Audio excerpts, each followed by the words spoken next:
ગુજરાતી સાહિત્ય ફોરમની આજની રવિવારની સભામાં આજના વિદુષી વક્તા જાહ્નવીબેન અંધારિયા, તેમનો આજની સભાનો આભાર વ્યક્ત કરનાર ઇન્દોરના એમ્બેસેડર નિર્ઝરી વસાવડા સહિત આપ સૌનું હું હાર્દિક સ્વાગત કરું છું. ગુજરાતી સાહિત્ય ફોરમ વિશે જો હું આપને ટૂંકમાં કહું ને તો એ એક નોન રિલિજિયસ અને નોન પોલિટિકલ સંસ્થા છે. દુનિયાભરમાં 60 મિલિયન ગુજરાતી લોકો ફેલાયેલા છે અને તમને તો ખબર જ છે, જ્યાં જ્યાં વસે ગુજરાતી ત્યાં ત્યાં સદાકાળ ગુજરાત. એટલે જે ગુજરાતી છે ને ત્યાં આગળ એ પોતાની ભાષા, પોતાનો પહેરવેશ, પોતાના રીત રિવાજો અને પોતાના તહેવારો, ખાણીપીણી બધું જ લઈને જાય છે. એ પ્રમાણે જ્યાં ગુજરાતી ગયો છે ત્યાં ગુજરાતી ભાષા પણ બોલાતી જ હોય ને. પણ થયું છે એવું કે છેલ્લા કેટલાક સમયથી અંગ્રેજી માધ્યમના આક્રમણથી ગુજરાતી આપણી જે ભાષા છે એ થોડી હોશિયારીમાં ધકેલાઈ ગઈ છે. તો એને ફરી પાછી લાઇમલાઇટમાં લાવવી જોઈએ ને. અને આપણા બધાના સહકાર સાથે ગુજરાતી સાહિત્ય ફોરમ એક નમ્ર પ્રયાસ કરી રહી છે કે ઘર ઘરમાં ગુજરાતી, જ્યાં ગુજરાતી વસે છે ત્યાં ઘરની અંદર એટલીસ્ટ ગુજરાતી બોલાતું હોવું જોઈએ. કારણ કે ભાષા એટલી બધી સમૃદ્ધ છે. એનો હું તમને એક દાખલો આપું કે આજે 260મો એપિસોડ છે. 260 એપિસોડમાં વાર્તા પઠન કે એવા કોમન 2-4 ગયા પછી લગભગ 255 આપણી પાસે વિષયો આવ્યા છે. એ દરેક વિષય એટલા ગૂઢ પણ હોય છે કે જેને ગુજરાતી ભાષામાં સરસ રીતે વ્યક્ત કરી શકાય છે. એટલી આપણી ગુજરાતી ભાષા સમૃદ્ધ છે. આજે ક્લાઇમેટ ચેન્જ, જેને જલવાયુ પરિવર્તન કહે છે, એવો એક જે વિષય લઈને આવેલા શૈલેષ નાયક, એમણે પણ ખૂબ સુંદર રીતે એ સમજાવી શક્યા હતા ગુજરાતીમાં. એ જ રીતે કૈલાશ મંદિર, જે દીપક કંદલ કરીને આવી ગયા, તેમણે પણ એ મંદિર વિશે એટલું સરસ રીતે એમણે સમજાવ્યું પીપીટી દ્વારા કે જે અમારા શ્રોતાજનો હતા ને એ બધાને એવું થયું કે આજે તો અમે ત્યાં જઈને આવ્યા છીએ. આમ દરેકે દરેક વિષયને ગુજરાતી ભાષા સરસ રીતે ન્યાય આપી શકે છે. એ ગુજરાતી સાહિત્ય ફોરમ એના માટે નમ્ર પ્રયાસ કર્યો છે અને ઘણે ખરે અંશે સફળ પણ થઈ છે. કારણ કે જુદા વિષયો લઈ આવવાની, એટલે તમે જ્યારે અમને 1 કલાક, તમારો અમૂલ્ય 1 કલાક તમે ગુજરાતી સાહિત્ય ફોરમને દર રવિવારે આપો છો, તો એ કલાક તમારો વ્યર્થ ના જાય ને તમને દરેક વખતે કંઈક નવું જ જાણવા મળે એવો અમારો જે પ્રયાસ છે. અને એ પ્રયાસ તમારા બધાની જે દરેક વખતે હાજરી હોય છે ને, 100-125 જણ ઉપર થઈ જાય છે, એ હાજરીથી જ ખબર પડે છે કે સાહિત્ય ફોરમની વિષયની વિવિધતા છે એ દરેકને ખૂબ ગમતી લાગે છે. અને એટલા માટે અમે પણ એ જ રીતે અમારો કાર્યક્રમ આગળ ચલાવવાનો પ્રયાસ કરીએ છીએ.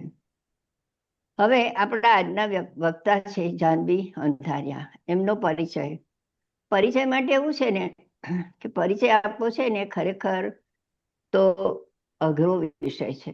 કેમ? કારણ કે આપણે આપણી પોતાની જાતને જ પૂરેપૂરો પરિચિત થતા નથી. આપણી જાતને જ આપણે નથી ઓળખી શકતા. તો ત્રીજી વ્યક્તિનું આપણે પરિચય આપવાનો હોય તો કેવી રીતે ફાવે? પણ જાહ્નવીબેનનો પરિચય આપવાનો હું એક નમ્ર પ્રયાસ કરું છું.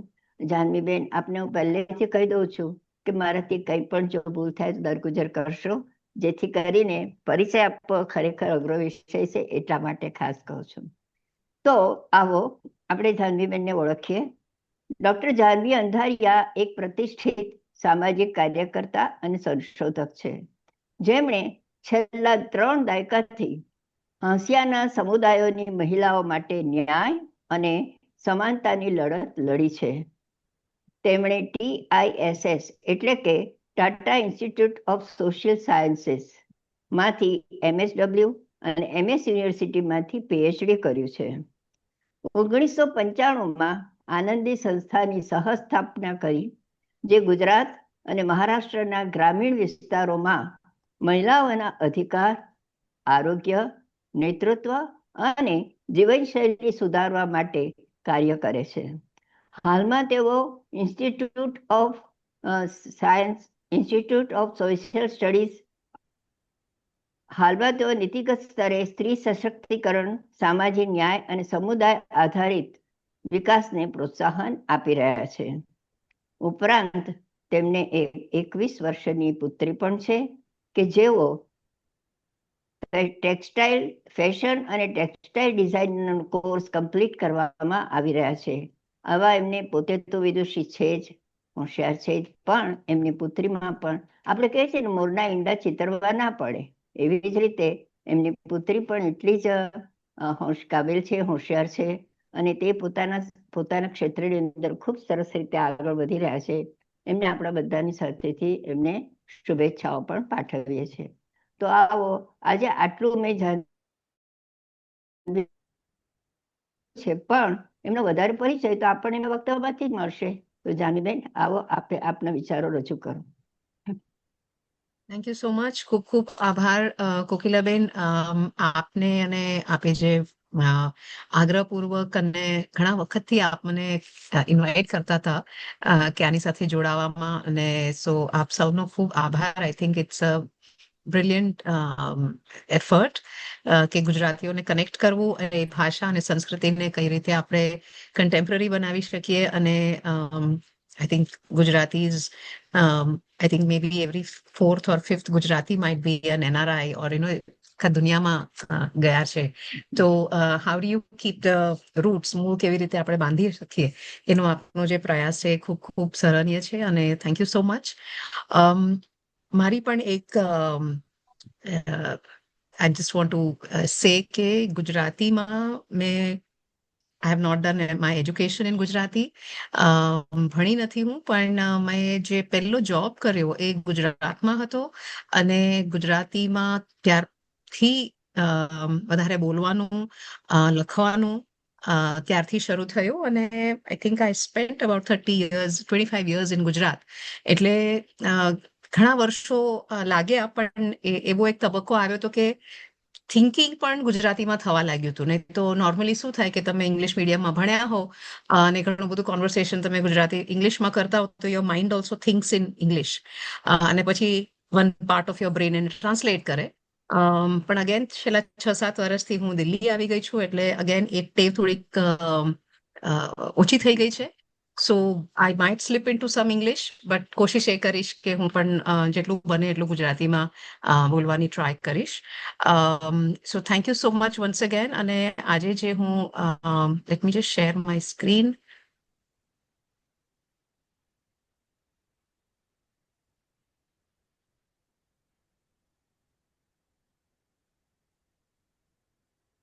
Just give me a minute.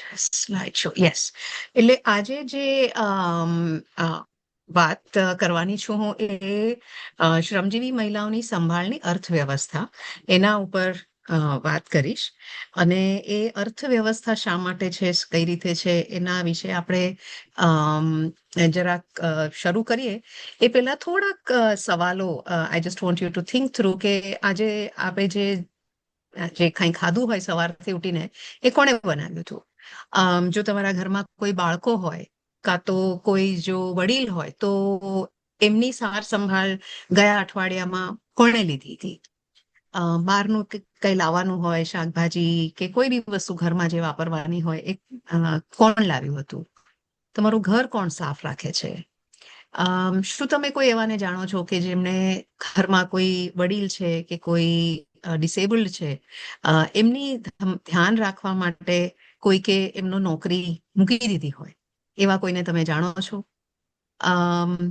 શું તમે એવી કોઈ વાર્તાઓ સાંભળી છે તમારા મધરની અથવા તો તમારા ગ્રેન્ડ મધરની કે જેમણે ગામડાઓમાં પહેલાના જમાનામાં પાણી કેવી રીતે લાવતા હતા, બળતણ કેવી રીતે લાવતા હતા અને કઈ રીતે રહેતા હતા, એવું કોઈ દ્રશ્ય તમને જો યાદ આવે તો I just want you to go in two some of these memories અને સી કે તમને આ બધામાં ઇમેજ કોની આવે છે. What is the kind of image તમારા મનમાં બને છે, કયું ચિત્ર તમારા મનમાં બને છે. Just try and go in to that space a little bit, maybe close your eyes for a couple of minutes અને આના વિશે થોડુંક વિચારવાની કોશિશ કરો અને મનમાં એક ચિત્ર ઊભું થાય તો જુઓ કે એમાં કોણ આવે છે. અને as V move forward, Why is this not going forward? Okay. તો બેસિકલી એક જે બહુ કોમન હવે એક અન્ડરસ્ટેન્ડિંગ છે કે બધી જ મહિલાઓ કામ કરે છે, પણ કેટલીકને વળતર મળે છે અને મોટા ભાગને નહીં. અને સત્તાવાર આંકડા પણ જો આપણે જોઈએ તો એ ફક્ત ઘરની બહાર જે કામ થાય છે અથવા વેતન માટે જે કામ કરવા આવે છે એની જ મોજણી મોટા ભાગના ટાઈમમાં કરવામાં આવે છે. એટલે ઘણી બધી વખત જે બહેનો કામ કરે છે એની ગણતરી પણ નથી થતી. વેતન તો નથી મળતું ઘણા બધા કામોનું, પણ એ કામની ગણતરી પણ નથી થતી, કારણ કે એવું માનવામાં આવે કે ઘરની બહાર જઈએ તો જ એ કામ ગણાય. અને આ કદાચ એટલા માટે થયું કે શરૂઆતના જે કોઈ અર્થશાસ્ત્રીઓ હતા, જે બધા ઇકોનોમિક્સના વિદ્વાન હતા, એ બધા પુરુષો હતા. અને એમને જે દેખાયું જે કામની દ્રષ્ટિએ, એટલે એ કદાચ ડેફિનેશનમાં આવ્યું અને વર્ષો સુધી એ જ ચાલતું આવ્યું. અને બટ અરાઉન્ડ 1970s કેટલીક નારીવાદી વિચારધારા રાખતી મહિલાઓ જે અર્થશાસ્ત્રના ફિલ્ડમાં આવી, એમને કેટલાક નવા સવાલો પૂછવાનું શરૂ કર્યું. અને આ આખી ફિલ્ડને જો આમ જોવા માનીએ તો ઇકોનોમિક્સ ઘણું લગભગ 200 વર્ષ જૂનું હશે, 150 વર્ષ જૂનું ફિલ્ડ હશે. તો એમાં only since the 1970s women economics, feminist ઇકોનોમિક્સની એક વાર્તા અને એમના દ્વારા એક નવી રીતે અર્થવ્યવસ્થાને જોવાની એક પ્રથા શરૂ થઈ. અને this is where we are today. તો થોડા મુખ્ય શબ્દો આજે સમજવાની કોશિશ કરીએ. It was very difficult. Neither chat GPT nor Google translate were helpful આને ગુજરાતીમાં ટ્રાન્સલેટ કરવા માટે, એટલે I kept it in English only, but I try હું એને ગુજરાતીમાં એની વાત કરીશ. For instance we need to understand કે what is labour force participation. એટલે જે ટ્રાન્સલેશન કરીએ તો કાર્યબળ જે સમાજમાં છે કે જે લોકો કામ કરે છે એને કઈ રીતે ડિફાઇન કરવામાં આવે છે. અને લેબર ફોર્સ પાર્ટિસિપેશન, LFP એનું ઇંગ્લિશ શોર્ટ ફોર્મ થાય છે, એ એવા વર્કિંગ એજ ગ્રુપની વાત કરે છે કે જે એમ્પ્લોયડ છે અથવા તો કાર્યની શોધમાં છે. એટલા માટે એ માનવામાં આવે કે કોઈ પણ ગિવન પોઈન્ટ ઓફ ટાઈમમાં તમે even if you R unemployed but you are looking for work, તમે અત્યારે ક્યાંય પણ નોકરી નથી કરતા, કામ નથી કરતા, પણ તમે એને ગોતી રહ્યા છો, તો પણ તમે લેબર ફોર્સ પાર્ટિસિપેશનમાં તમારી ગણતરી થાય. બીજું એક જે મેઇન ડેફિનેશન અને જેની આજની મેઇન કરવાના છીએ ઇઝ અ કેર વર્ક, જે બેઝિકલી બીજાના સાર સંભાળની વાત કરે છે. પોતાના નહીં પણ બીજા કોઈ વ્યક્તિની સાર સંભાળ કરવાની હોય એના માટેની કામ જે કહેવાય એને કેર વર્ક કહેવામાં આવે છે. જેમાં ડાયરેક્ટ કેર સર્વિસીસ આવી શકે, જેમાં તમારે 1-to-1 ઇન્ટરેક્શનની જરૂર પડે, જેમ કે કેર ગીવર અને કેર ડિપેન્ડન્ટ વ્યક્તિ, કે જે કેર આપનાર છે અને કેર સંભાળ લેનાર વ્યક્તિ જે છે. દાખલા તરીકે અ woman who is breast feeding, દાખલા તરીકે બાળકોના સ્કૂલ વર્ક માટે સપોર્ટ આપવું, ઇમોશનલ સપોર્ટ આપવું, એ બધું 1-on-1 થાય. અને કેટલીક સર્વિસીસ જે છે એ કલેક્ટિવ લેવલ પર થાય, જેમાં 1-to-1 ના હોય. દાખલા તરીકે ખાવાનું બનાવવાનું, સફાઈ કામ કરવાનું, ઘરનું રિપેર કરવાનું, ઘરનું મેન્ટેનન્સ કરવાનું. કેટલાક સમુદાયમાં હજી પણ પાણી ઘરમાં નતા આવતું હોય એટલે એને બહારથી લેવા જવું પડે. LPG સિલિન્ડર ના હોય, કેરોસીન ના હોય તો બળતણ લેવા જવું પડે. આજે પણ ઘણા બધા એવા સમુદાયો છે અને ઘણી મોટી માત્રામાં ગ્રામીણ વિસ્તારોમાં આજે પણ બળતણ લેવા માટે બહેનોને બહાર જવું પડતું હોય છે. તો આ બધું કેરની પરિભાષામાં આવે. કેટલુંક જે કેર છે એ અનપેડ છે, જેમાં કોઈ સીધું મોનિટરી કામ કે પૈસાની એની અંદર કોઈ લેવડ દેવડ નથી. મોટા ભાગનું આ કામ જે છે એ બાળકોનું, જે બીમાર છે, જે ડિસેબલ્ડ છે અને જે વડીલ છે, એમની દેખભાલ જે છે મોટા ભાગે અનપેડ કેરમાં આવે. પણ પેડ કેર પણ હોય છે. દાખલા તરીકે તમે આમ જોવા જાઓ તો શિક્ષણની આખી વ્યવસ્થા જે છે, જેમાં 6 થી 7 કલાક આપણે આપણા બાળકોને સ્કૂલ મોકલતા હોઈએ છીએ. તો there is an element of care. Health સિસ્ટમમાં જ્યારે જઈએ, કોઈ બીમાર પડે તો હેલ્થ સિસ્ટમના પણ લોકો કેર કરે. એટલે એ બધું પેડ વર્કમાં આવે. અને કેટલા બધા આપણે જે મોટા ભાગના મિડલ ક્લાસના વ્યક્તિઓ હોઈએ, તો ઇન્ડિયામાં at least, I don't know about the middle class in other countries, but lot of the domestic work જે છે, ઘરમાં આપણા ત્યાં સાફ સફાઈ કરવા આવે, બાળકોને રાખવા માટે આવે, અથવા તો રસોઈ કરવા આવે, કેટલાક આપણા ટોયલેટ સાફ કરવા માટે આવે, ગાર્ડનિંગ કરવા આવે, આ બધું જે છે which is about caring for the family, એ બધું પેડ કેર વર્કમાં આવે. Nannies in countries which are outside India, or in upper middle class and upper classes, the term we often use is of a nanny. આ બધું જે છે, it comes under paid work. So this is what we are going to be talking about today. અને ખાસ કરીને જે અવેતનીય સંભાળ કાર્ય છે એના ઉપર વાત કરવાના છીએ. આ જે કહું છું કે ઘણું બધું આ કામ અદ્રશ્ય રહ્યું, બટ કોવિડ પછી સમથિંગ ચેન્જડ. કારણ કે ઘણા બધા લોકો આપણે ઘરેથી કામ કરતા હતા, એટલે suddenly women's care work began to be recognised કે આ એક બહુ મહત્વનું ફંક્શન છે અને સમાજની સ્ટેબિલિટી અને વેલબિંગ ઓફ ધ ઇકોનોમી અને સોસાયટી માટે બહુ જરૂરી છે. અને હું એક દાખલો આપું કે આપણે ટ્રેનની આખી જો વાત કરીએ, તો ટ્રેન જ્યારે ચાલે ત્યારે નોટ ઓનલી ધ ટ્રેનમાં આપણને એસી ડબ્બો હોય કે સેકન્ડ એસી હોય કે સેકન્ડ ક્લાસ હોય, એમાં આપણને ખબર પડે, બટ વી નો કે ટ્રેન ચાલે છે શું કામ? કારણ કે એક એન્જિન ડ્રાઈવર છે, અને જે એન્જિન છે એ કાં તો વીજળી ઉપર કામ કરે છે, કાં તો કોલસા ઉપર કામ કરે છે. તો આખો સમાજ જે બહાર જઈને કામ કરે છે, એમનું ઇંધન, which is our food, who provides? Who does the cooking mostly? That's the energy that we all need. અને એ મોટા ભાગનું જે કુકિંગ, ફૂડ પ્રોવિઝનનું કામ જે છે એ વિમેન કરતી હોય છે. એટલા માટે આખું વર્કફોર્સ જે બહાર જઈને જે કામ કરી રહ્યા છે, એમની ફંડામેન્ટલ જે વેલબિંગની વાત કરીએ છીએ, તો એમાં વિમેનનો બહુ એક મોટો ભાગ છે.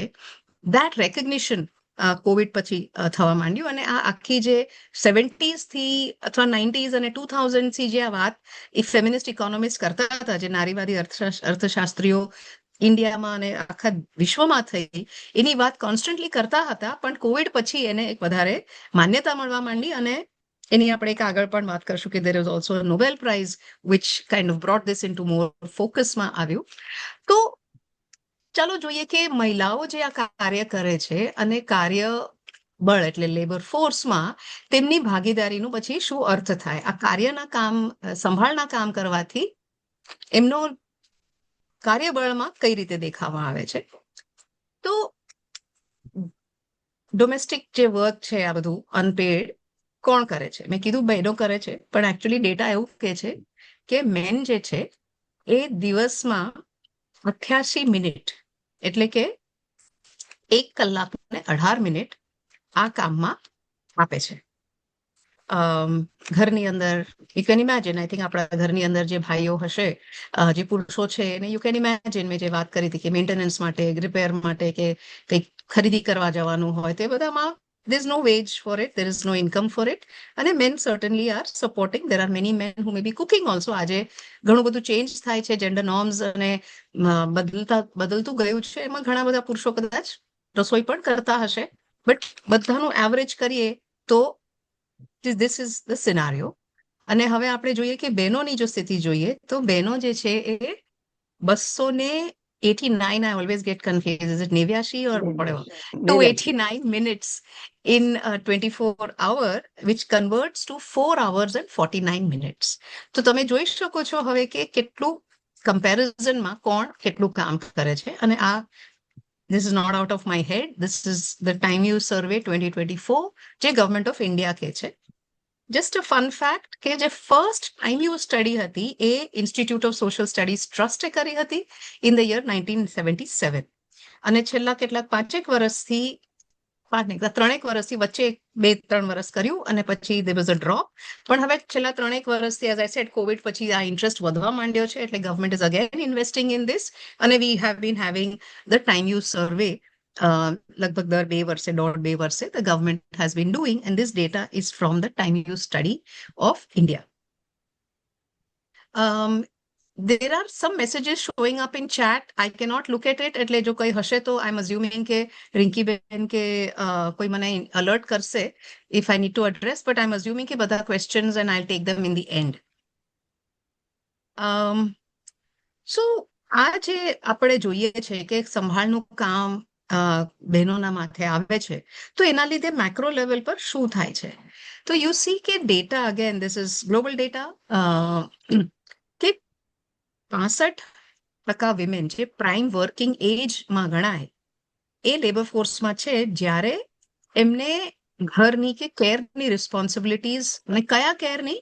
પ્રી સ્કૂલ એજ ચિલ્ડ્રન, એટલે 5 વર્ષથી નાની ઉંમરના જ્યારે બાળકો હોય તો એ બહેનો જે છે એ પછી 65માંથી 49 થઈ જાય છે. સો ઓબ્વિયસલી બાળકો થાય ત્યારે લોટ ઓફ ધ વિમેન જે કદાચ પહેલા વર્ક કરતી હોય છે, જે બહાર વર્ક કરતી હોય છે, વેતન માટે કામ કરતી હોય છે, એ હવે એમાંથી ઓછી થઈ જાય છે. અને this is known as something which is called the મધરહુડ penalty. આ જ્યારે હું કહું ત્યારે બહુ બધા લોકોને આના પર દે ફીલ વેરી બેડ કે motherhood is suppose to be celebrated, આપણે એને પેનલ્ટી નામ કેમ કહીએ છીએ? But if you are with the assumption કે કામ કરવાનું બધાને માટે ચોઇસ હોવી જોઈએ, બહાર કરવું કે અંદર કરવું, તો વિમેનને unfortunately motherhood, there is joy, there is certainly a thing, but it is not something that many women do. એમને ચોઇસ સાથે કદાચ નથી કરતા, કારણ કે એવું માનવામાં આવે કે બાળકોની મેઇન સંભાળ તો માતાએ જ કરવી પડે, સંસ્કાર એમને જ આપવાના હોય, parents, father cannot do it. એટલા માટે લોટ ઓફ ધ વિમેન જેને કામ કરવું હોય તેમને પણ કામમાંથી એવું કહેવામાં આવે કે યુ આર બેસ્ટ પ્લેસ્ડ, એટલે તમારે ઘરે રહી અને તમારા બાળકોના દેખભાલ કરવાની હોય છે. અને એવા જે પર્સન્ટેજને બહાર કામ કરવા જવાનું બંધ થઈ જાય, જ્યારે એ લોકોને પ્રી સ્કૂલ ચિલ્ડ્રનનું ધ્યાન રાખવું પડે, that is known as a motherhood penalty. Marriage also. A lot of the time, marriage is a great, happy event. But recent World Bank report એ બતાડે છે કે not only child, બાળકો ના હોય તો પણ ઘણા બધા પરિવારોમાં બહેનોને લગ્ન પછી કામ કરવામાંથી, લેબર ફોર્સમાંથી વિડ્રો કરવું પડે છે, અને દે આર મે સેટ કે હવે તમે કામ કરો કે ના કરો એ સાસરિયા પક્ષવાળા કે તમારા પતિ ડિસાઇડ કરે છે. અને this is therefore known as a marriage penalty, કે ઘણી બધી વિમેન મેરેજ પછી એવું કહેવામાં આવે કે અચ્છા મધર એન્ડ ફાધર સુધી તો બરાબર હતું, પણ હવે પછી સાસરિયા પક્ષ. અને this not only in India, these are World Bank data which talks about the entire world. એટલે એવું નથી ખાલી ગુજરાતી પરિવારોમાં આવું થાય છે, મોટા ભાગના પરિવારોમાં વર્લ્ડ અક્રોસ આ જોવામાં આવી રહ્યું છે. તો લગ્ન થાય એટલે પછી શું થાય? પછી વિમેનના લેબર ફોર્સમાં શું ફરક પડે છે? આ એક અઝીમ પ્રેમજીની સ્ટડી છે 2023માં, state of the working India, state of working in India ઉપર એ લોકો સ્ટડી કરે છે, જે ગવર્મેન્ટના આંકડા લઈ અને એનું એનાલિસિસ કરે છે. તો એમણે એક જોયું કે જે બહેનોનું લેબર ફોર્સ પાર્ટિસિપેશનમાં પતિના ઇન્કમ સાથે એનું શું જોડાણ છે. વોટ they found was કે જો પતિની ઇન્કમ about 5,000 થી ઓછી હોય, which means they are from the working class, right? So you earn about 5,000 rupees a month or less. તો કોઈ છૂટકો જ નથી, એ બેનને કામ કરવું જ પડે. મોટા ભાગની કઈ બહેનો હશે? ગ્રામીણ બહેનો હશે, અર્બન પુઅર હશે, શહેરી ગરીબ હશે, જે આપણા ત્યાં આગળ ડોમેસ્ટિક વર્ક કરીને કદાચ કામ કરવા આવતી હશે, કે જે સપોર્ટમાં હશે, કન્સ્ટ્રક્શન વર્કરમાં હશે, સ્ટ્રીટ વેન્ડિંગનું કામ કરતી હશે, કે જે લારી પર હોય પરિવારો સાથે, અથવા તો શાકભાજી વેચવાવાળા હશે. એ જે બહેનો છે જે એ ઇન્કમ ગ્રુપમાંથી છે, એ દે હેવ નો અધર ઓપ્શન, કારણ કે બે જો કમાય નહીં તો પછી દે કેનોટ મીટ ધેર નીડ્સ બાળકોની અને રહેવાની. એટલે ઇન્કમ લો છે તો વિમેનનું પાર્ટિસિપેશન બહુ હાઈ છે. જેમ જેમ પતિના ઇન્કમની ઇન્ક્રીઝ થતું જાય છે, તેમ તેમ બહેનોનું ભાગીદારી ઓછી થવા માંડે છે. અને તમે જુઓ કે નીચે જે છે એ હસબન્ડ્સ અર્નિંગ છે ઇન થાઉઝન્ડ્સ. એટલે જેમ જેમ 10,000 થઈ, 20,000 થઈ, 30,000 થઈ, 40,000 જ્યારે થાય, ત્યારે પછી બહેનોનું પાર્ટિસિપેશન માંડે. Y? because now you can afford to keep a domestic work. You can afford એક તમે ઘરમાં કામવાળી અફોર્ડ કરી શકો, તમે એક કુકને અફોર્ડ કરી શકો, તમારા બાળકને કદાચ તમે એક ક્રેશમાં રાખી શકો. તો હવે તમારી again ability to participate come back in to the labour force participation ઘણી વધવા માંડે છે.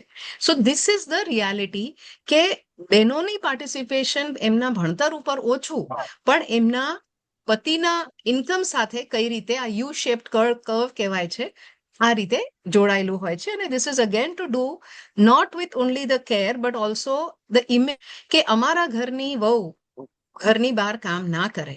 આ જે એક મેન્ટાલિટી છે એ તમને આ ઇન્કમ ગ્રુપમાં વધારે જોવા મળે.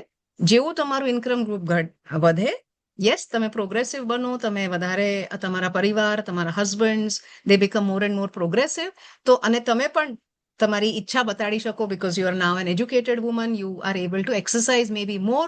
તો it is a difference that you find કે ક્યારે બહેનોને ઘરની બહાર કામ કરવા માટે અને વેતનીય કામ કરવા માટે, ઘરની અંદર પણ હોઈ શકે, આજે ઘણું બધું વર્ક ફ્રોમ હોમ હોય છે, પણ એ વેતનીય કામ કરવા માટે પણ તમારે it is much more dependent on the household income. So what is this, જ્યારે આ અનપેડ કામ બહેનોને કરવાનું થાય તો શું થાય? I mean, just an image from our ISST website કે બહેનોને એક નાનું છોકરું છે, સાથે લઈને જવું પડે, બહાર જાય ત્યારે ક્યાં મૂકે ખબર નથી. ઘણા બધા કામોમાં મેટર્નિટી લીવ પણ નથી મળતી હોતી કારણ કે તમે કોન્ટ્રાક્ટ લેબરર હો છો, એટલે તમને લો છે પણ ઘણી બધી વખત બીકોઝ તમારો કોન્ટ્રાક્ટ પૂરો થઈ જાય અથવા તો ઇટ ઇઝ અઝ્યુમ કે not get a maternity leave unless and until you are a fully employed. ઘણા બધા જે સ્કીમ્સ હોય છે એના માટે જે કાગળિયા જોઈતા હોય છે એ પૂરા ના હોય, એટલે અગેન તમારું જે કામ છે એ ઘણું જ પ્રિકેરિયસ થઈ જાય, જે ઘણું જ જેને કહીએ કે જે સરકાર દ્વારા પણ જે એકનોલેજમેન્ટ છે એ પણ એક્સેસ કરવાની ઘણી વધારે ચેલેન્જ થઈ જાય. અને આ બધાના કારણે બેનના હાથમાં જે કામ પૈસા આવે એ અપ એન્ડ ડાઉન થયા કરે અને often does necessary increase. So Asia Pacific રિજનની જો આપણે એકરોલ કહીએ કે આ જે માન્યતાઓ છે આપણને દેખાય છે કે અચ્છા ઘરોમાં છે, this is just a social believe, this is how families are, પણ એનું જ્યારે આપણે કન્વર્ટ કરીએ તો વોટ વી ફાઇન્ડ કે 100 મિલિયન યંગ વિમેન જે 15 થી 24 વર્ષની છે એ ન તો એજ્યુકેશનમાં છે કારણ કે એમને કાં તો લગ્ન થઈ ગયા છે કાં તો કે નોટ અફોર્ડ બે બાળકો હોય, સ્ત્રી અને પુરુષ, તો લાઇકલીહુડ છે કે છોકરાના શિક્ષણમાં વધારે ખર્ચો કરવામાં આવે, એમ્પ્લોયમેન્ટમાં નથી કે ન કોઈ ટ્રેનિંગમાં છે. એટલે 100 મિલિયન યંગ વિમેન જે આ ત્રણમાંથી કોઈ એકમાં હોવા જોઈએ, not in education, not in employment, not in training, NEET, એવા 100 million are not in any of this. અને એનું કારણ શું હોઈ શકે?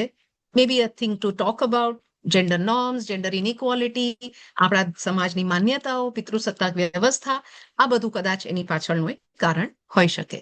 We're not going to talk about it. I'm going to focus more on the economic components today. જેન્ડરની નોર્મ્સની વાત કદાચ પછી કરશું, બટ આ વાત એની સાથે જો ના જોડીએ તો આ ચિત્ર શા માટે છે એ ના સમજાય. બીજું, in 2024, the labor force participation rate for women in South Asia was 46, જ્યારે ભાઈઓનું જ કમ્પેર કરીએ તો ઇટ વોઝ 75%. સો આ it is only slightly lower than the global average. એટલે આ જે ચિત્ર છે એ માત્ર ઇન્ડિયાનું નહીં, માત્ર સાઉથ એશિયાનું નહીં, પણ ઓવરઓલ એવરેજ, ગ્લોબલ એવરેજ પણ લગભગ તમને આ જ જોવા મળે છે. So there is a very serious implication. અને આનું શું બીજું ઇમ્પ્લિકેશન છે કે કેર વર્કમાં તમને દેખાય કે 14% જે છે એ ફિમેલ એમ્પ્લોયમેન્ટ ઓફ જે 12 બહેનો કામ કરી રહી છે, વેતન માટે કામ કરી રહી છે, એમાંથી 14% બહેનો જે છે એ કેર વર્કમાં છે. કારણ કે એવું માનવામાં આવે કે બહેનોને સાર સંભાળ આવડે છે, બહેનોમાં ઇમોશનલ એનર્જી વધારે છે, લોકો વધારે સારી રીતે સંભાળ રાખી શકે, એટલા માટે 14% એમ્પ્લોયડ જે લોકો છે બહેનો, એમાંથી 14% કેર કામમાં છે, ભાઈઓ જે છે એ માત્ર તમને 5% દેખાશે. Total men who are employed એમાંના 5% કેર રિલેટેડ એક્ટિવિટીઝમાં હશે, જે પેડ કેર વર્ક છે. આજે એવું કહેવામાં આવે છે કે ઘણા બધા દેશોમાં જે કેરની જરૂરિયાત છે, કારણ કે બીજા દેશોમાં ખાસ કરીને યુરોપ કે મિડલ ઇસ્ટ જેવી કન્ટ્રીઝમાં ઇન્કમ્સ વધી રહી છે, તો કેરનું કામ જેમ પેલો યુ શેપ કર્વ જોયો એ કામ કોણ કરે છે, તો ઘણા બધા વિમેન માઇગ્રન્ટ કેર વર્કર્સ જે છે એ આ કામ કરે છે. મોટાભાગના લોકોને આજે ખબર હશે કે ફિલિપિનો વિમેન કહેવાય કે થાઈ વિમેન કહેવાય, દે આર ધ વન્સ જે એ લોકોને આમાં એમ્પ્લોયમેન્ટ કરે છે. પણ હાઉએવર આ બધા કામો જે છે એ ટિપિકલી ઓછા વેતનવાળા છે, ઇનસેક્યોર છે, કારણ કે એના માટે કોઈ નીતિઓ નથી, એમના પાસપોર્ટ લઈ જવામાં આવે છે, ઘણી બધી વખત ડિસ્ક્રિમિનેશન થાય, જો ઘરમાં રહેતા હોય એ લોકો તો એની સાથે વાયલન્સ થાય છે, ઘણા બધા હ્યુમન ટ્રાફિકિંગના પણ કેસીસ હોઈ શકે છે. અને આના કારણે એમના પોતાના દેશોમાં પણ જે બહેનોની કામની આખી જે વ્યવસ્થા છે એ ઇમ્બેલેન્સ થાય છે. સો આ આખી વ્યવસ્થા છે, again it is based on why? Because you have harmful gender stereotypes related to care work, કે આ તો બીજું કોઈ ના કરી શકે, ઓનલી વિમેન કેન ડુ કામ છે, કેટલું કામ એવું માનવામાં આવે કે ગંદુ છે, ડિસન્ટ નથી, તો આ બધું તો બહેનો કરી શકે. અને એ જે સ્ટેટસ છે કે કેર ગિવરનું સ્ટેટસ છે એના કારણે પે પણ ઓછો મળે અને એમને પોતાની વાત મૂકવા માટે કોઈ ફોરમ પણ ના જોવા મળતા હોય છે. તો લેટ સી કે આપણા દેશમાં આના માટે આપણે આઈ મીન લેટ સી કે આ જે રિયાલિટી છે એ ફક્ત શું દક્ષિણ એશિયાની છે કે બીજા બધે બી છે. અને I just want to bring the notice to એક ક્લોડિયા ગોલ્ડિન જે છે એમને 2023માં નોબેલ પ્રાઇઝ ઇન ઇકોનોમિક્સ મળી હતી. Why? Because what she did was she looked at the American labor market from the late 18th century to the 20th century માં. અને જો આ તમે વિઝ્યુઅલ જોશો તો એમાં દેખાશે કે શરૂઆતમાં જે વિમેન હતી 60% આ યુ શેપ કર્વ જુદી રીતનો છે, but it gives max a connection between micro level પર જે થાય છે મેક્રો લેવલ પર કઈ રીતે દેખાય છે. અને આ અમેરિકાની વાત છે અને maybe India might head towards this soon. તો એમણે જે આ વાત કરી અને એના કારણે એમને ઇકોનોમિક્સમાં નોબેલ મળ્યું. So you can imagine why how this is becoming important. And she is a very senior economist, એટલે એમને આ કામો ઘણા વર્ષોથી કરી રહ્યા હતા. But as she is kind of this has come to her pretty late in her career. But well, the world જ્યારે જાગ્યું ત્યાંથી સવાર. What this graph basically says કે એગ્રીકલ્ચરમાં જ્યારે હતું ત્યારે ઇકોનોમી લાર્જલી એગ્રીકલ્ચરમાં હતી ત્યારે બહેનોનું પાર્ટિસિપેશન ઘણું હતું. ઇન્ડસ્ટ્રી જેવી થવા માંડી ત્યારે એ ઓછું થવા માંડ્યું. કદાચ થોડુંક વધ્યું during May B the world wars, અને એટલા માટે વધવા માંડ્યું જ્યારે એજ્યુકેશનમાં બહેનોની ભાગીદારી વધવા માંડી, which was in the early 1900s. અને 1940માં as I said world war થઈ, એક્સપેક્ટેશન્સ ચેન્જ થવા માંડ્યા, ભણતર મળ્યું, એક્સેસ ટુ એજ્યુકેશન થયું, તો બહેનો પોતે બોલવા લાગી. અને બીજું એક સર્વિસ સોસાયટી વધવા માંડી, the role of service economy, telephones આવ્યા, so there was a whole service industry in the economy. પ્રોડક્શનના બાદે પછી સર્વિસ ઇકોનોમી જે ડેવલપ થાય છે એમાં બહેનોની ભાગીદારી વધવા માંડે છે. અને she talks about very interestingly the introduction of the contraceptive pill, જેના કારણે બાળકો કેટલા થાય ન થાય એનો એક કંટ્રોલ જ્યારે થવા માંડ્યો, બહેનોના હાથમાં જ્યારે આવ્યો, that was another point when it has very clearly shown કે બહેનોની ભાગીદારી પછી વધવા માંડે છે. So this is also something that is happening not only at a micro level in our households, but it's also something that happens at a macro level. પૂર્ણ અર્થવ્યવસ્થામાં પણ આ તમને એનું ચિત્ર જોવા મળે છે. So let's see કે આપણા દેશમાં આના માટે do we know this? For instance, there are a lot of government programs. એક ફાઇનાન્શિયલ ઇન્ક્લુઝનની આખી વાત થાય છે કે બહેનોને આર્થિક વ્યવસ્થા સાથે જોડવાની વાત કરીએ છીએ. એમ્પ્લોયમેન્ટ વધે એટલા માટે ટ્રેનિંગ માં એને ઇન્ક્લુડ થવું જોઈએ. ઓફકોર્સ આપણા દેશની અંદર એજ્યુકેશન સર્ટનલી હેઝ ઇમ્પ્રુવડ. જે બહેનો એજ્યુકેશનમાં હતી આજે ઓલમોસ્ટ ઇક્વલ થઈ ગયું છે, અને કેટલાક some statesમાં girls' education and girls' performance in education has become better than the education of the boys as well. Sorry. જે પ્રધાનમંત્રી જનધન યોજના છે, સ્ટેન્ડઅપ ઇન્ડિયા છે, આ બધામાં બહેનોની આર્થિક વ્યવસ્થામાં સામેલગીરી વધારે ને વધારે થાય અને એમાં સામેલગીરી વધે અને એમનું પોતાનું નિયંત્રણ થાય, એના માટે આવી યોજનાઓ પણ કરવામાં આવી છે. આપણા ત્યાં આગળ એક નેશનલ હેલ્થ પોલિસી છે જે બહુ ક્લિયરલી મટર્નલ હેલ્થ ના આઉટકમ્સ કે સ્વસ્થ રહે માતા ડ્યુરિંગ પ્રેગ્નન્સી, પોસ્ટ પ્રેગ્નન્સી, એના માટે ઘણા બધા મેટર્નિટી બેનિફિટ્સ, મેટર્નિટી સ્કિલ્સની ઘણી બધી સ્કીમ્સો છે which helps to ensure that women in their maternity roles are looked after. આંગણવાડી જે આપણી યોજના છે બહુ જૂની છે, એના નવા સ્વરૂપમાં અને બહેતર ઇન્વેસ્ટમેન્ટ સાથે સામર્થ્ય અને સક્ષમ આંગણવાડીના કાર્યક્રમ જે વિમેન એન્ડ ચાઇલ્ડ ડેવલપમેન્ટ કરી રહી છે એ, અને એટલીસ્ટ બાળકોની સંભાળમાં બહેનોની મદદ થાય કે એને એટલીસ્ટ ખાવાનું ત્યાંથી મળી જાય, એને એન્શ્યોર થાય કે એના બધું વેક્સિનેશન પૂરું થાય, which is otherwise very clearly only the mothers function. એ બધું હવે સર્વિસ ડિલિવરી ગવર્મેન્ટ એક સેન્ટર દ્વારા આપે છે અને એમની આરોગ્યની જે વ્યવસ્થા છે, આંગણવાડી વર્કર છે અથવા આશા વર્કર્સ છે, એમના દ્વારા આ એમની જે બહેનોની રિસ્પોન્સિબિલિટી છે કેરની, એની રિસ્પોન્સિબિલિટી સરકાર ઇન્વેસ્ટ કરવા લાગી છે.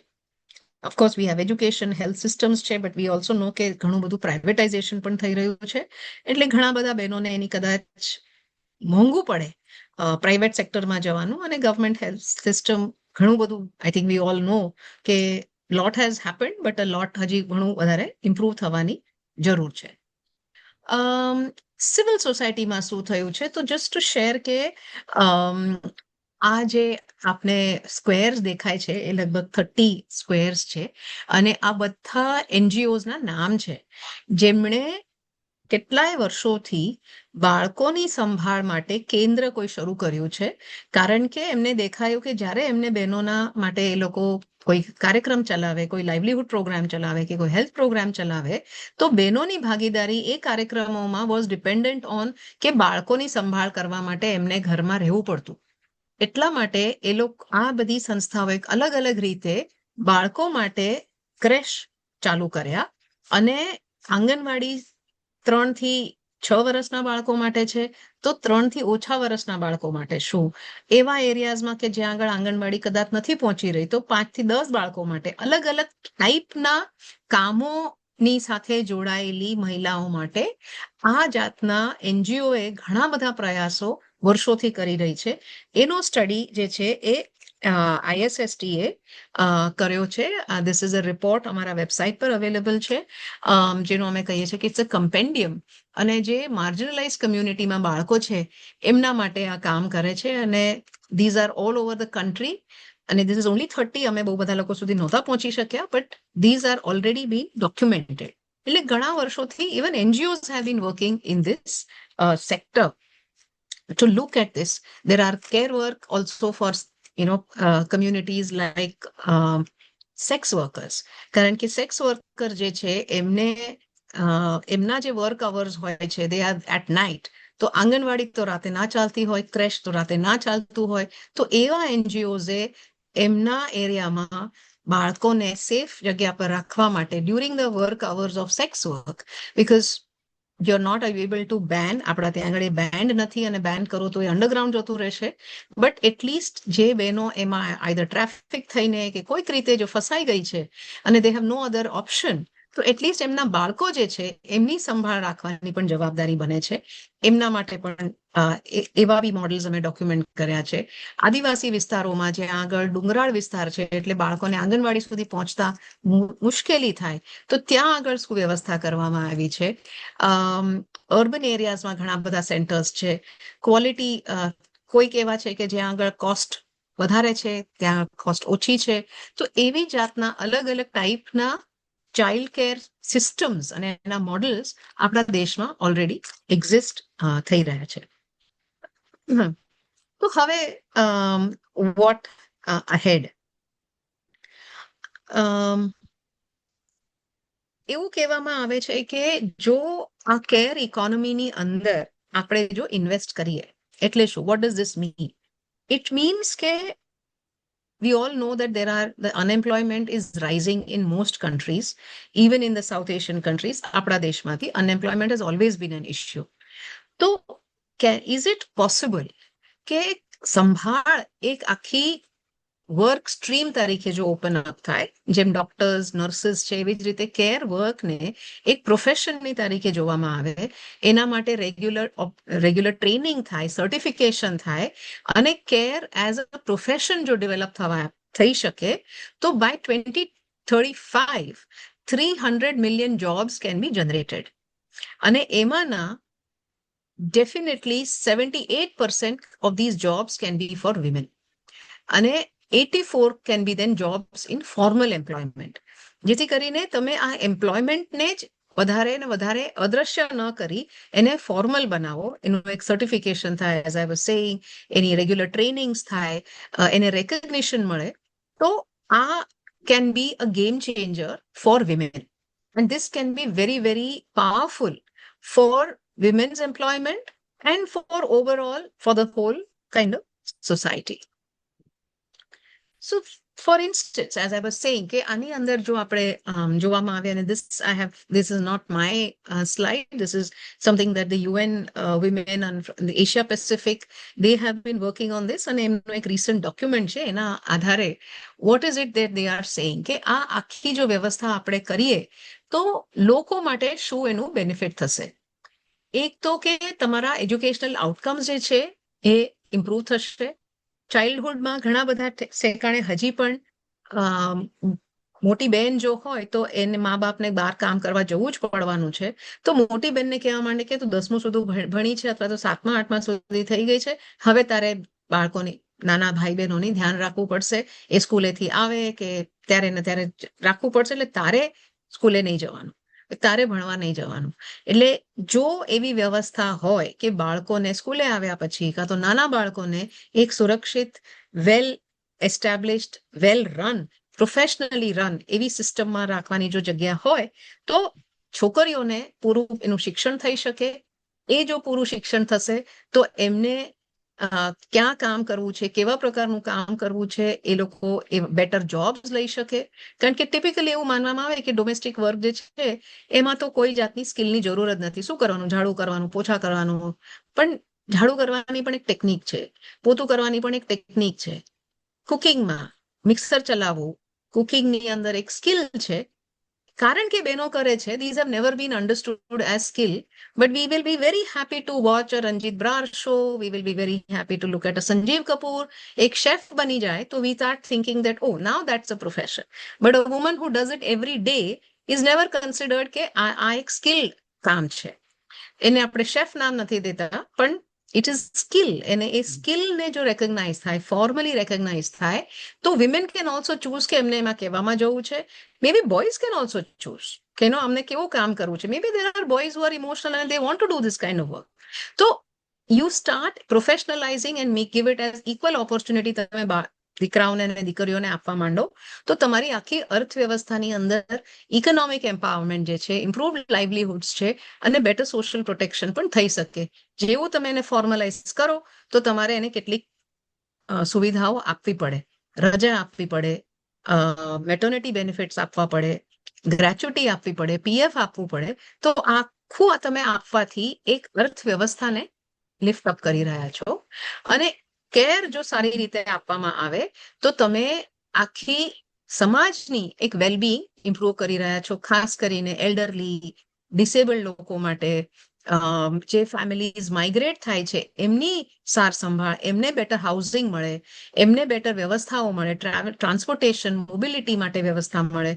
તો આ ઓવરઓલ સમાજને લિફ્ટ અપ થશે when you realize કે care is serious business and it's important. બિઝનેસીસને આમાં શું ફરક પડશે? You will definitely have a stronger business performance.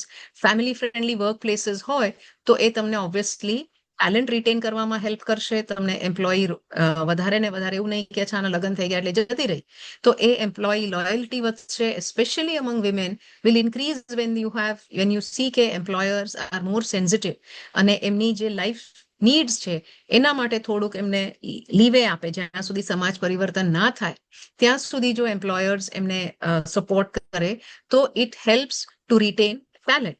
Common sense. Reputation of the employer will improve. Consumers માટે ઇમ્પ્રુવ થશે. Diverse workforces જ્યારે આવશે તો લીડરશિપમાં પણ વિમેન આવશે, કારણ કે then they are able to stay on longer, કારણ કે દે ડોન્ટ હેવ ટુ સે કે અચ્છા બચ્ચું થયું તો હવે ઘરે બેસવું પડશે, ઘરમાં કોઈ બીમાર પડ્યું, ઘરમાં વડીલને ધ્યાન રાખવાની છે તો નોકરી છોડવી પડશે. એ ન થતા women can continue because there is professionally trained support available. અને you will find that more women come in leadership. I am not going to data, but ઘણા બધા સ્ટેટસ, ઘણા બધા રિપોર્ટ્સ એવું કહે છે કે when women are in leadership, the culture changes, profitability has changed, the brand value of the organizations have changed by women coming into more and more leadership. All of this શું થશે? Market growth થશે, productivity improve થશે, અને businesses will become more resilient because now you have men's intelligence and women's intelligence together to grow the businesses. Overall ઇકોનોમીમાં શું થશે? There is more inclusive growth, productivity વધશે, innovation આવશે, કારણ કે અત્યારે એક આખો લેબર ફોર્સ તમારા કાર્યમાં છે જ નહીં. એમની બુદ્ધિમત્તા, એમની talent is completely not accessible to the economy, and you cannot assume કે વિમેનમાં બુદ્ધિ નથી. So this whole talent is actually something that the economy is missing out on. If they come into it, there will be more innovation, there will be economic growth, અને womenની participation આવશે તો new જે jobs create થશે care ઇકોનોમીમાં. નવી ઇકોનોમીઝમાંથી જો migrant workers જે આવે છે એમને બેટર પેઝ મળશે. સો માઇગ્રન્ટ લેબર ટુડે જે કેર માટે જાય છે, it is mostly distress migration. They are not necessarily going because they want to leave their families. Very often migrant women જે આ કેરમાં જઈ રહી છે, એકદમ નાના બાળકોને મૂકીને જાય છે, કારણ કે એમના દેશોમાં એમને કામ નથી મળતું, એમના દેશોમાં એમની economy is not able to provide them decent jobs, and therefore they are forced to go into very unsafe, precarious kind of jobs to cities or to other countries. જે વર્કફોર્સ છે એ જે છે એ વધારે એજ્યુકેશનની સાથે, વધારે એજ્યુકેશનલ અટેનમેન્ટની સાથે આવશે. Better equality, reduce inequality, tax રેવન્યુઝમાં થશે, કારણ કે many more jobs will be created in the formal economy. And of course, for the planet, it will be helpful because you are creating more care jobs, which are also likely to be green jobs because they don't need any machines. It's just a job that is required based on emotional and physical use of the body. Of course, on SDGs, so definitely એમાંથી meet થશે જ. Sustainable Development Goals, which the whole globe has agreed to meet. So therefore, what do really require? This is, I think, my last slide. જો આપણે આ care systems ને improve કરવી હોય તો what we really require is a complete full life cycle approach, જેમાં women અને બાળકીઓને આપણે દર વખત સ્ટેજમાં હેલ્પ કરવું પડશે, કારણ કે દરેક સ્ટેજમાં જેન્ડર ઇનઇક્વાલિટીઝ છે. એઝ આઈ સેડ, આના માટે કદાચ another 35 minutes are required, but I think અહીંયા જે ક્રાઉડ છે they recognize what are gender inequalities at the right from the infant level to old age. બહેનોને જે ઇનઇક્વાલિટી, જે માન્યતાઓની સામનો કરવો પડે છે, એ દરેક સ્ટેજ ઉપર આપણે એને ચેન્જ કરવું પડશે. તો જ આપણે એક એવી કેર સિસ્ટમ અને એવી એક સમાજ તરફ જઈ શકીએ કે જ્યાં આગળ everybody is well taken care of, અને આ જે ઇનઇક્વાલિટીઝ છે, જે બેરિયર છે, બહેનોની ફૂલ ક્ષમતાઓને આગળ લઈ જવા માટે અને ઇકોનોમીને ફૂલ ક્ષમતા તરફ લઈ જવા માટે both need will be addressed. So thank you so much. I hope I'm done this within the time, and I will just stop share. ખૂબ સરસ. તમે ટાઈમ માટે પણ આટલા બધા એ છો, એ ઘણું સારું કહેવાય કે તમે ટાઈમ બરાબર ટાઈમ સાચવી લીધો છે. ખૂબ સરસ.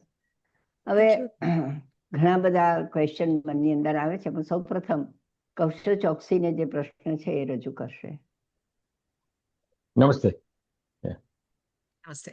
તો તો તમે ખૂબ જ સરસ આખો બધા ડેટા આપ્યા એટલે એવું લાગે કે આ પ્રાઇમર છે. આની અંદરથી ઘણું બધા એક એક સબ્જેક્ટમાં ઘણું બધા અંદર પર જઈ શકાય. અને તમે જે ડેટા આપ્યા એમાં એક બેન કંપનીનો એક રિપોર્ટ પણ છે કે જો ઇન્ડિયાનો ફિમેલ પાર્ટિસિપેશન લેબર રેટ જો ડબલ કરવામાં આવે તો $14 ટ્રિલિયન ઇકોનોમી 2047 સુધીમાં થઈ શકે. Yeah. કદાચ બીજો એક ડેટા બી એવો બી કરવો પડે કે જો મહિલાનું પાર્ટિસિપેશન આટલું જો ફોર્મલી થઈ શકે અંદર, તો આપણે હેપીનેસ ઇન્ડેક્સમાં શું ફરક પડી શકે, કારણ કે એ એક મોટો રોલ કરી શકે. અને અમુક હિસ્ટોરિકલ ડેટા તો આવે જ છે કે હેપીનેસ ઇન્ડેક્સની અંદર મહિલાનો રિમલ કદાચ વધારે હોય. અને અમારું વિશફુલ થિંકિંગ છે કે રાધર દેન પ્રિડિક્શન કે કદાચ 15 વર્ષમાં કે 20 વર્ષમાં આપણે એક્સટ્રેક્ટિવ કેપિટલિઝમથી રિજનરેટિવ કેપિટલિઝમ જઈએ તો એમાં પણ મહિલાનો ફાળો ઘણો વધારે થઈ શકે. તો મારો પ્રશ્ન એ છે કે આપણે જ્યારે જોઈએ ઇન્ડિયાને તો કદાચ વોટ ઇઝ રિક્વાયર્ડ કે સોલિડારિટી ઇન્સ્ટેડ ઓફ યુનિફોર્મિટી. કારણ કે આપણે ખૂબ જ રિજનલ ડાયવર્સિફિકેશન છે, કાસ્ટનું ડાયવર્સિફિકેશન. આપણે ઇન્ડિયા જે અમેરિકાની જોડે કમ્પેર કરીએ તો એટલીસ્ટ હિસ્ટોરિકલી એક અહીંનું એક ફેબ્રિક હતું, એક ક્રિશ્ચિયન ધર્મનું ફેબ્રિક હતું. એટલે ઘણી વાર you are on the same page. when 10 commandment you say you know everything. Correct. તો અત્યારના જે બી સ્કીમો ચાલે છે ઇન્ડિયામાં, જે ગવર્મેન્ટની મનરેગા હોય કે મહિલાની હોય, એસડીજીના યુનિફોર્મ, બધા આપણે જે વેસ્ટર્ન પ્રિન્સિપલ્સ છે અમુક જે આપણે લાવીએ છીએ, તો એને આ રિજનલ ડાયવર્સિટી કેવી રીતે એને કેવી રીતે એડ્રેસ કરી શકાય. એટલે અત્યારે તમે કહ્યું કે બહુ સરસ કહ્યું કે આટલા બધા એનજીઓ જે ચાલે છે, એટલે એમાં એને કેવી રીતે તમે લોકલાઇઝ કરી શકો, અથવા તો એ ડિરેક્શનમાં કેવી રીતે જઈ રહ્યા છો? So, no, thank you so much, Kaushalji. Actually, we are actually working on another project with UN Women, which is about giving suggestions to the ministry. જ્યાં આગળ અમે એવું કહીએ છીએ કે, અને આજે અમે સ્ટડી કર્યું એમાંથી અમને એવું લાગ્યું કે છે ને, we have to go away from the thinking કે તમારે ગવર્મેન્ટ જો પોલિસી કરે તો એક મોડલ ચાઇલ્ડ કેર સિસ્ટમ બનશે. What we are saying is that you cannot have a one size fits all. આપણા દેશ, જેમ આપણે કીધું કે આપણા દેશની અંદર જે પ્રકારની વિવિધતા છે, હિલી એરિયાઝ છે, ડેઝર્ટ એરિયાઝ છે, કોસ્ટલ એરિયાઝ છે, કોલ્ડ એરિયાઝ છે, અને કામના પ્રકારો બી બહુ જુદા છે બહેનોના. તો ગામડાઓની અંદર બહેનોને 5 વાગે નીકળી જવાનું હોય કામ કરવા માટે, તો 6 વાગે નીકળી જવાનું હોય. તો તમને બાળકને સંભાળ 5 વાગે કે 6 વાગે જોઈશે. અને એ લોકો બપોરના ટાઈમે ઘરે આવી જતા હોય છે 11, બહુ ગરમી થતી હોય તો ત્યારે દે ડોન્ટ નીડ. પણ આંગણવાડી સેન્ટર્સ આપણા ચાલુ થાય 11 થી 1 ની વચ્ચે. So it really doesn't help. So what we are saying is કે આપણે પ્રિન્સિપલ્સ અને અમુક નોન નેગોશિયેબલ્સ કરવા પડે, અને કોઈ બી મોડલ જે છે એના ઉપર એક ખરી ઉતરવું જોઈએ. સો ફર્સ્ટ વી સે કે જે તમારું ક્લાયન્ટ બને, કે જે મધર્સ છે, એમનું કામનું પ્રકાર તમારે પહેલા મેપ કરવું પડે, અને એમને ચાઇલ્ડ કેર સૌથી વધારે ક્યારે જરૂર પડે. કોરિયામાં for instance there is a system where they have created કે ત્યાંની child care system is pretty good. South કોરિયાની વાત કરું છું કે ત્યાં આગળ સ્કૂલ પછી બાળકોને રાખવા માટે પણ ચાઇલ્ડ કેર સેન્ટર્સ છે. પણ સ્કૂલેથી આવે ઘરે, બસ તો ઘરે ઉતારે. હવે ઘરે આવીને કપડાં બદલવાના, ખવડાવવા પીવડાવવાનું, અને પછી એમને કેર સેન્ટર પર લઈ જવાના. તો એ 1.5 કલાક માટે જ એ લોકોને કોઈકની જરૂર છે. So they have created a system for giving wages and a whole platform છે, રજિસ્ટ્રેશન છે, વ્યવસ્થા છે, જેમાં અને lot of the older women are coming into this 45-50, જે બીજું ના કરી શકતા હોય પણ આ 1.5 કલાક માટે કોઈકના ઘરે જાય, બાળકોને લે, એ લોકોને સાચવે, અને પછી એ લોકોને ચાઇલ્ડ કેર સેન્ટરમાં કરે. ને મધર જે છે કે ફાધર જે છે એ લોકો 8 અવરની ડ્યુટીને કરીને આવે, તો the child is taken care of by somebody reliable who is been trained, who has been certified, અને એનું એક રેગ્યુલર મોનિટરિંગ થાય છે. So we need to think of કે વિમેનને સૌથી વધારે અને બાળકોને સૌથી વધારે કેરની જરૂર ક્યારે પડે છે. સો that's one. Second principal is affordability, કે કયા વર્ગ માટે આપણે બનાવીએ છીએ. અફોર્ડિંગ વર્ગ માટે હોય તો મે બી તમે થોડીક ડિફરન્ટ કાઇન્ડ ઓફ સર્વિસીસ કરો, બટ નોન અફોર્ડિંગ માટે સર્ટન ક્વોલિટીની સર્વિસ તો તમારે આપવી જ પડે. No, simply because you are poor, you are not going to send your child to a dirty place. ત્યાં આગળ ટોયલેટ્સ ના હોય, પાણી ના હોય, પીવાની વ્યવસ્થા ના હોય, માખીઓ બમણાતી હોય, તો obviously no mother is going to send. હું પુઅર હોય તો બી નહીં મોકલું. Because I have a certain understanding કે મારા બાળક માટે, હું ભલે ધંધેમાં રહેતી હોય પણ મારા બાળક માટે તો હું બહેતર ભવિષ્ય વિચારું. So how do you ensure કે affordability is ensured and second Right. Quality is ensured. કે child is a very important person of the society. એ આપણા દેશનું ભવિષ્ય છે. સો ઇટ ઇઝ નોટ કે તમે એને કંઈ પણ ખવડાવી દો, ગમે તે રીતે કરો. એટલે તમારે એની ઇમોશનલ સપોર્ટ માટે, એના એજ્યુકેશનલ સપોર્ટ માટે, એને જે કંઈ સર્વિસીસ જોઈતી હોય એને પેકેજ તરીકે તમે કઈ રીતે આપો છો, that needs to be looked in to. So those three are from the child and the mother side. Other things we are saying કે ટ્રેનિંગ અને ક્વોલિટી. જે વર્કર આની અંદર આવી રહ્યા છે એમને શું શિક્ષણ છે, એમની અન્ડરસ્ટેન્ડિંગ શું છે, એમને ટ્રેનિંગ કોણ આપે છે, કેટલા ડ્યુરેશનની ટ્રેનિંગ છે, એની અંદર પણ અફોર્ડેબિલિટીની સવાલ આવે છે. ફોર ઇન્સ્ટન્સ સેમ કોરિયાની વાત કરું તો one of the challenges they found was કે વિમેન જે થોડા હાયર ઇન્કમના ફેમિલીઝ હોય છે તો એ લોકોને ઇંગ્લિશ સ્પીકિંગ જોઈતું હોય છે. Why? Because in Korea English is aspirational. એટલે 1.5 કલાક માટે બરાબર. પણ જો આવે તો અંગ્રેજી બોલવાળી હોય તો એના બાળકને અંગ્રેજી બોલવાની ટેવ પડે અને એને કોરિયનમાં ના શીખવાડે. સો those people are willing to pay a little bit more. So, because you know English. So, what are the aspirations of the family and the caregiver? That needs to be matched. Finally, what we say is that જે care worker છે એમની social security needs to be taken care of. એમને રજા કેટલી મળે, એમના કામના Right. કલાકો ક્યારે છે, એમને પીએફ મળશે કે કેમ, એમને ગ્રેચ્યુટી મળશે કે કેમ, એમને મેટર્નિટી બેનિફિટ મળશે કે કેમ. These are the other things that need to be looked at from the caregiver point of view and the care receiver point of view. So there are principles which we need to follow rather than a one model અને છે કે આ model બધાને ચિપકાવી દો. That will not work. It will be a disaster. And we know by now that we have to cater for diversity. So that would be our response. And the fourth is, of course, કે જે care workers જે છે એમની, તમે જે કીધું કે સોલિડારિટીની વાત છે, કે એમનું રેપ્રેઝન્ટેશન થાય. જો કોઈ સ્કીમ બનતી હોય તો એમનું રેપ્રેઝન્ટેશન, એમનું કલેક્ટિવનું રેપ્રેઝન્ટેશન એ પોલિસી મેકિંગમાં જરૂર થવું જોઈએ કે એમની શું જરૂરિયાતો છે, એ લોકો કઈ રીતે કરવા માંગે છે. A big thing that is coming up is all of this is being gigified. આ બધું ગીગ Right. ઇકોનોમીમાં જઈ રહ્યું છે. એટલે તમને 2 કલાક માટે જોઈએ, 3 કલાક માટે જોઈએ, અને એમાં there is no job security. You're being called a partner. You're not being employed. You're not an employee. એટલે તમને એમાં કોઈ social security benefit ના મળે. એટલે these are also things that we need to understand કે ઇકોનોમી જે રીતે જઈ રહી છે એમાં welfare and well-being of both the caregiver and the care receiver need to be taken into account. અને બહુ Thank you. સરસ. એટલે આમાં અત્યારે આપણે અંદર જવા જવું નથી બહુ, પણ જે આની અંદર ડાવ જે છે ડિસેન્ટ્રલાઇઝ ઓટોનોમસ ઓર્ગેનાઇઝેશન કે પાર્ટિસિપેટ જે બેઝિકલી પંચાયત સુધીનું જઈ શકે પણ ડિજિટલ કરી શકાય. હવે આજે આપણે એમાં જવાયું નથી. Thank you. Thank you. ખૂબ સરસ. સવાલના જવાબમાં તમારું આગળ ઘણું ખરું જે મિસ થયું હતું એ આવી ગયું છે, એટલે ખૂબ સરસ છે. Thank you. હવે અત્યારે હું એટલું એક ક્વેશ્ચન મને થાય છે કે બધા જ ક્ષેત્રની અંદર વેતન બાબતે ઘણી વખતે સ્ત્રીઓને ઓછું મળતું હોય છે અને પુરુષોને, એ જે વર્ષોથી છે એમાં કઈ સુધારો અત્યારે થયો છે? If you go historically, થોડો સુધારો થયો છે, બટ અગેન ફોર્મલ સેક્ટર અને ઇન્ફોર્મલ સેક્ટરમાં બહુ બધો અંતર છે. અને એકચ્યુઅલી આપણે જો જોવા જઈએ તો જે ઇન્ફોર્મલ સેક્ટર ગણાય કે જ્યાં આગળ એમ્પ્લોયર એમ્પ્લોયીનું relationship is not based on any written contract, એ વિમેનનું એન્ટાયર લેબર ફોર્સમાં જે કામ કરતી કુલ મહિલાઓમાંથી 91% મહિલાઓ આવા ઇન્ફોર્મલ સેક્ટરમાં છે. અને એ ઇન્ફોર્મલ સેક્ટરમાં હોવાના કારણે ધ રેટ કે એમને કેટલું મળે, આઈ મીન જનરલી આપણા એરિયામાં વી વિલ સે કે અચ્છા કચરા પોચાવાળી કેટલું લે, 1000 રૂપિયા લે, 2000 રૂપિયા for work, whatever, depending on your city. That is it. એ લોકોની દેર ઇઝ નો ગેરંટી. એ લોકો લગભગ 8 થી 10 ઘરોમાં કામ કરે ત્યારે એ લોકોને માંડ 10,000 રૂપિયા મળતા હોય છે. તો there is actually a lot of inequality as you go down under the in the informal economy ની અંદર.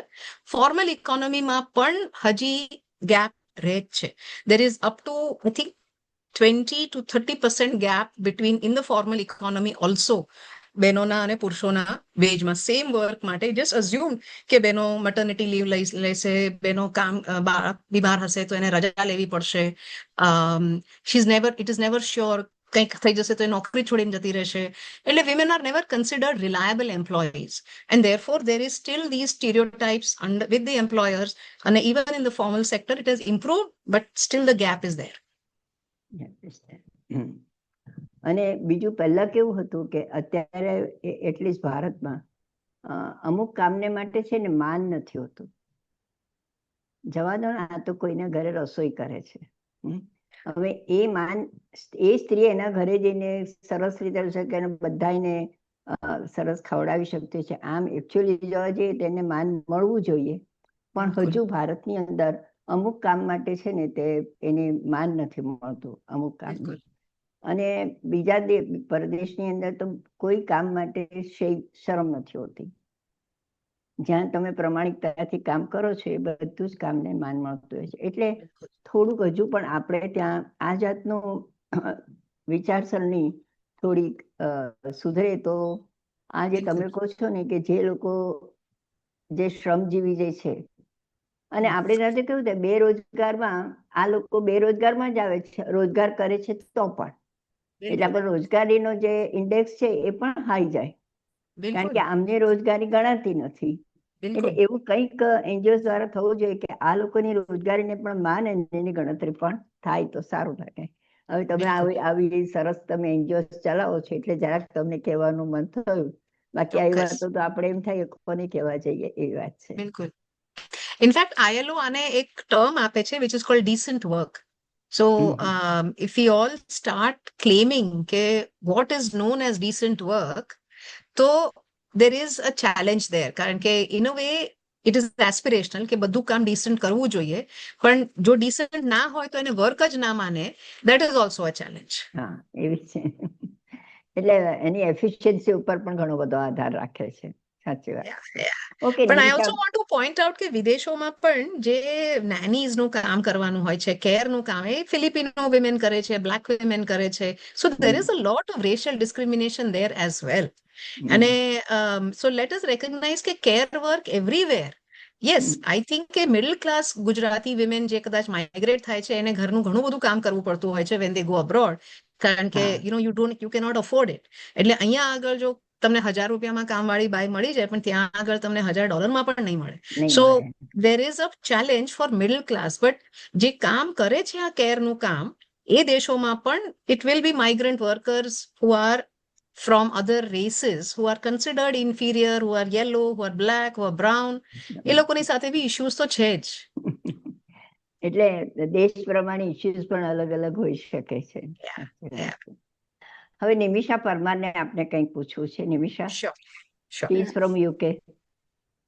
ના, it's a very interesting subject, અને મેં એક્સપિરિયન્સ કર્યું છે કે તમે જે કીધું એ પ્રમાણે કે અહીંયા પણ લગભગ જે બધા કેર વર્કર્સ છે એ બહારની કન્ટ્રીઝમાંથી આવતા હોય છે. પણ વન ગુડ થિંગ ઇઝ કે જે મિનિમમ એ લોકોને જે રેટ મળવો જોઈએ એ મળતો હોય છે. તો ઇન્ડિયામાં શું છે કે આઈ થિંક આ ડોમેસ્ટિકેટ વર્કર જે કામ કરતા હોય છે એમને મિનિમમ રેટ જેવું કંઈ હોતું જ નથી ને. નથી હોતું. હા, એટલે થોડુંક એક્સપ્લોઇટેશન ત્યાં પણ થાય છે. તો એ જો એક્સપ્લોઇટેશન ના થાય, મિનિમમ વેટ જે એમને મળવું જોઈએ વેજીસ એ થાય તો કદાચ એમનો રિસ્પેક્ટ વધશે કમ્યુનિટીમાં. અને જે DBS ચેક અહીંયા થતા હોય છે, જે ચાઇલ્ડ કેર માટે કે કોઈ પણ કેર વર્કર માટે તમે કામ કરવા જાઓ તો એનું કંઈક વિચાર્યું હશે કે એમનું બધું બેકગ્રાઉન્ડ ચેક થાય, અને જો એ પર્સન એ બાબતે કામ કરી શકે તો જ એને આ કામ કરવા માટેની મંજૂરી આપવામાં આવે. નહીતર તમારા child are under someone they are not safe. તો એ DBS ચેકનું અહીંયા તો DBS ચેક કે છે, પણ ત્યાં કેવી રીતના હશે? So yeah, we don't have any such things. There is no such way. It is ઇન્ડિયામાં મોટા ભાગે word by word of mouth થતું હોય છે કે હું નવા એરિયામાં રહેવા ગઈ તો આજુબાજુ પડોશમાં પૂછું કે કોણ છે, અને 2-3 જણાના રેફરન્સના આધારે આઈ take them on. We don't have a system. એટલે જે ઇન્ડિયાએ એકચ્યુઅલી G20 જે ડિક્લેરેશન થયું એમાં જે તમે કહો છો કે એનજીઓ શું કર્યું તો આ જે એનજીઓ આના પર કામ કરી રહ્યા હતા ઘણા વર્ષોથી, મોબાઈલ ક્રેશિસ છે, સેવા છે, ઘણી બધી યુનિયન્સ છે, એમને આ જે પુશ કર્યું તો એટલીસ્ટ G20 જે આપણા દેશે when it was the host, care is become a pointer in that. And there is a commitment that we will look at care. So over the period of time now, I know the ministries and they are working on this, કે આનું જો skilling કરવાનું હોય, કે care વર્કર્સની skill કઈ કઈ હોય ને શું ટ્રેનિંગ આપવી પડશે, કોણ આપશે, ક્યાં ક્યાં આપશે. ITIs છે આપણા ત્યાં આગળ ઘણા બધા, which are known as unfortunately Industrial Training Institute, but actually it should be Skill Training Institute. Skilling is also a big thing in India. There is a whole corporation. એટલે સ્લોલી કદાચ આ બધી વસ્તુઓ સ્કિલિંગમાં આવશે, ટ્રેનિંગમાં આવશે, તો things will change. But I feel the biggest hurdle જે અહીંયા આવશે is from the middle class. Middle class will say કે મને 1000 રૂપિયામાં કામ કરે છે, તમે આ બધું કરશો એટલે કાલે ઉઠીને 2000 છે, તો મને અનટ્રેન પણ ચાલશે, હું મારા ઘરે આવશે ને ટ્રેનિંગ આપી દઈશ. So chances are that in India, the biggest hurdle will come not from the government or from what the unions are saying. They may listen also, but chances are that I know middle class જ કદાચ આનો વિરોધ વધારે કરશે, and middle class is a serious class now in India. So we are likely to face some challenges there. But I agree કે આ બધું થવું જોઈએ. In fact, that is the demand. Thank you. ખૂબ સરસ. આજે તો ઘણું બધું જાણવા મળ્યું તમારા મારફત. અને પછી US હોય, UK હોય કે ભારત હોય, કોઈ પણ દેશ હોય, પણ આ જાતની વર્કર્સ, પછી પુરુષ હોય કે સ્ત્રી હોય, એ લોકોને માટે અમુક નીતિ નિયમો કે કંઈ હોવું જોઈએ એવું કશું જ નથી. એટલે એ લોકોને ઘણી વખત સફર કરવું પડતું હોય છે, એ આપણે બધા સમજી શકીએ. અને તમે કહો છો એમ આવું કંઈક ઊભું થાય અને બધા એના માટે વિચારે તો સારું. ને ખરેખર તમે કોઈ મિડલ ક્લાસ જ એનો વિરોધ કરશે એ પણ તદ્દન સાચી વાત છે, કારણ કે એને પોસાશે નહીં એટલે એ વિરોધ કરી શકે. વેલ, ખૂબ સરસ જાહ્નવીબેન, તમે આજે ખરેખર અમને ઘણી જ બધી માહિતી આપી. અમે તો એટલું જ જાણતા હતા કે આ જાતના કામ કરે એને કામ કર્યા કરે છે, એને પૈસા આપ્યા કરીએ છીએ, પણ એમની જે વ્યથા છે, એમની જે શા માટે આ કામ માટે બહાર પડ્યા છે, એ બધું ખરેખર જાણીને આનંદ થયો. ને તમે એ લોકોના સપોર્ટમાં જે કામ કરી રહ્યા છો એ ખરેખર સરાહનીય છે. હવે આજનું તો આપણે આટલું સરસ જાહ્નવીબેન પાસે સાંભળ્યું, એના માટે આભાર વ્યક્ત ના કરીએ તો શું કહેવાય. એટલે ભારતીબેન બોરા જેઓ લંડન સ્થિત છે તેઓ આભાર વ્યક્ત કરશે. સૌથી પહેલા નમસ્તે જાહ્નવીબેન, તમે આજે ખરેખર જાગૃતિ ફેલાવી, કેર ઇન્ફ્રાસ્ટ્રક્ચર ને મજબૂત બનાવવાની બધી રીતભાત અને શું સમજ અમને આપી. કોકિલાબેન, બરાબર દેખાય છે હવે? હા હા, હવે બરાબર. અચ્છા, કોકિલાબેન ને તો જગદીશભાઈ બહુ વાત કરી, અને શું થાય, બોલાઈ જ જાય છે, છુટકા નહીં હે એમ છે. પણ જાહ્નવીબેન, આજે તમે કેમ આમ થાય છે ખબર નહીં, હું અહીંયા ઉપર કરું. જાહ્નવીબેન, તમે સરસ જાગૃતિ એ ફેલાવી કે આજે આખી નીતિ સ્તરે, સમાજના સ્તરે, આર્થિક રીતે આ બધી જે ઇન્ફ્રાસ્ટ્રક્ચર કેર સેન્ટરની છે એ અમને બહુ વિગતવાર સમજાવી આપે, અને એ જાણવાની અમને ખરેખર મજા આવી ગઈ. હું તમને બીજી વાત કરું તો તમે આ અંધારિયા જગતમાં અમને અજવાળ્યું આપ્યું.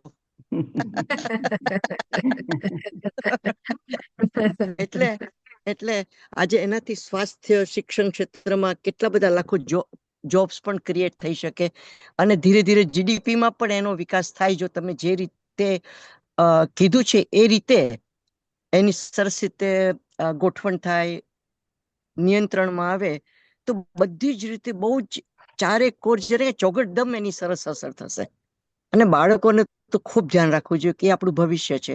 અમે ઘણું બધું નહોતા જાણતા, પણ વિગતવાર એક સામાજિક જરૂરિયાતની જે બ્રિટનમાં છે, અમેરિકામાં છે, તમે વધારે જો તો સ્વીડન અને કેનેડા કે જાપાનમાં વધારે મજબૂતાઈથી એનું ઘડતર થયું છે.